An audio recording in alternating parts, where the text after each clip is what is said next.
તો જય Shri Ram and good morning. સવારમાં વહેલો જાગી ગયો ને માથું બાથું ઓરી લીધું થઈ ગયો કમ્પ્લીટ. તો આજની કહાની કંઈક એવી છે કે જવાનું છે વાડીએ. તો સવારમાં વહેલો ઉઠીને કરી લીધું બ્રશ ને પછી થઈ ગયું એકદમ કમ્પ્લીટ. સવારમાં વહેલો જાગીને ચા ને પૂરી નાસ્તો કરીને નીકળી ગયો વાડી સાઈડ.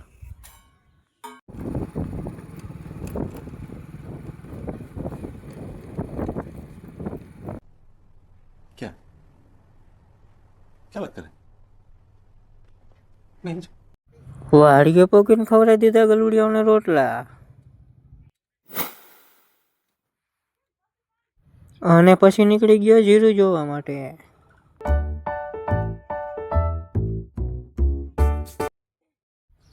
અને જીરું જોઈને પાછો નીકળી ગયો ઘર સાઈડ.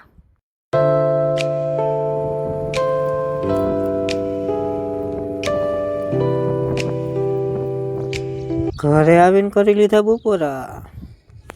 અને આજનો આ મિની બ્લોગ તમને કેવો લાગ્યો કોમેન્ટમાં જરૂરથી જણાવજો. અને આપણે આજનો આ મિની બ્લોગ અહીંયા જ પૂરો કરીએ. મળીએ એક નવા મિની બ્લોગ સાથે. ત્યાર સુધી તમે બધા ફોલોનું બટન દબાવીને રાખજો.